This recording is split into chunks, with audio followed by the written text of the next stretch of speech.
Hi friends, ഇന്ന് രാവിലെ അമ്മ പറഞ്ഞു ചപ്പാത്തിയും വഴുതനങ്ങ കറിയും വയ്ക്കാം. അങ്ങനെ 1-2 വഴുതന ഉണ്ട്, 1-2 അല്ല, ശരിക്കും 3 വഴുതനയുണ്ട്. നീല ഉണ്ട വഴുതനയാണെന്ന് കരുതി കൊണ്ടുവച്ചതാണ്. പക്ഷേ അങ്ങനെ പറഞ്ഞ തന്നെയാണ് കടക്കാർ തന്നതും. പക്ഷേ ഇപ്പോൾ കിളിച്ച് വന്നപ്പോഴത്തേക്കിനും അത് വെള്ള വഴുതനയായിരുന്നു. അപ്പോൾ ചപ്പാത്തിയും അമ്മയുടെ ഒരു സ്പെഷ്യൽ ഹിന്ദിക്കാർ സ്റ്റൈലൊരു വഴുതനങ്ങ കറിയുണ്ട്, അതും വയ്ക്കാം എന്ന് പറഞ്ഞിട്ടാണ് ഇറങ്ങിയത്.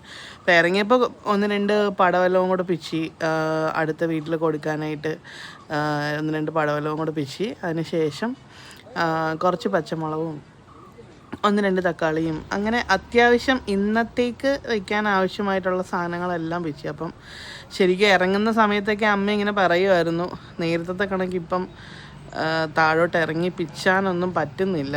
അതായത് ഒന്നാമത് കനാലും നിറഞ്ഞു കിടക്കുകയാണ്. അതിൻ്റെ കൂടെ അമ്മയ്ക്കാണെങ്കിൽ പ്രായമായതുകൊണ്ടാണ് എനിക്കിപ്പം അധികം പിടിച്ച് നിൽക്കാനൊന്നും പറ്റുന്നില്ല എന്നൊക്കെ ഇങ്ങനെ പറയുന്നുണ്ട്. എന്നാലും ശരിക്കും ഒരു 5 മിനിറ്റ് കിട്ടിക്കഴിഞ്ഞാൽ അന്നേരം അമ്മ തൂമ്പയും കുന്താലിയായിട്ട് ഇറങ്ങും. ഇതൊക്കെ കൃഷി കാര്യങ്ങളൊക്കെ ആയിട്ട് ഇറങ്ങും.